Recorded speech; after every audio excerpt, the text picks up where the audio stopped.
সে অন্যরকম মানুষ ভাই, সে ক্যামেরার ভিতরে একরকম, কিন্তু ক্যামেরার বাইরে খুব ডেঞ্জারাস একটা লোক। তৌহিদ আফ্রিদির একটি কলে ডিবি অফিসের মধ্যে ধরে নিয়ে আমাকে 1 ঘন্টা নির্মম ভাবে পিটায়।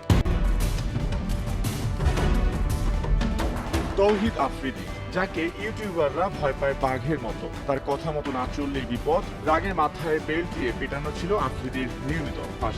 এই ভয়ঙ্কর বাস্তবতার কথা প্রথমবার গণমাধ্যমে জানালেন আফ্রিদির টিমের গুরুত্বপূর্ণ সদস্য তানভীর রাহি। রাহির এমন বক্তব্যে সোশ্যাল মিডিয়ায় তোলপাড় সৃষ্টি করেছে।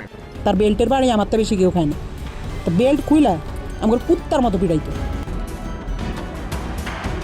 রোববার গ্রেফতার হওয়ার পর থেকে ক্রমশ প্রকাশ্যে আসছে আফ্রিদির নানা অপকর্ম। প্রত্যয় হিরণ, স্বপন আহমেদ, সায়েম শাহরিয়ারের পর এবার বিস্ফোরক অভিযোগের মধ্য দিয়ে মুখ খুলেছেন রাহি, যিনি আফ্রিদির খুব কাছের ব্যক্তি। কারে কারে ধরবেন, কারে কারে মারবেন, কারে কারে কি করবেন, আপনার মনের মধ্যে শুধু এইসব হারাবি, আল্লাহ কি আমরা ছাড় দিব? বিশেষ সাক্ষাৎকারে রাহি বলেন, আফ্রিদি ক্যামেরার ভেতরে একরকম, বাইরে আরেক রকম। তার মনুষ্যত্ব নেই। সারাক্ষণ শুধু কাকে ধরবেন, কাকে মারবেন এই চিন্তাতেই সময় কাটে। অনেক বড় বড় লোকের সঙ্গে তার হাত রয়েছে।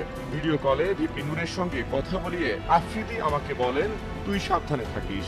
হঠাৎ ফোন দিয়ে কয়, শোন তোর লগে একজনের সাথে একটু কথা বলাই দিবে, বুঝছস রাহি? পরের দিন দেখলাম হঠাৎ করে বিপিনুর ভাইয়ের সাথে আমার কথা বলাই দিছে। গ্রেফতারের পর মুখ খুলেছিলেন কন্টেন্ট ক্রিয়েটর স্বপন আহমেদও। এবার তিনি আফ্রিদির বিরুদ্ধে মামলা করার হুঁশিয়ারি দিয়েছেন। মামলার জন্য ভালো একজন উকিল খুঁজছেন বলেও নিশ্চিত করেছেন সোশ্যাল মিডিয়ায়।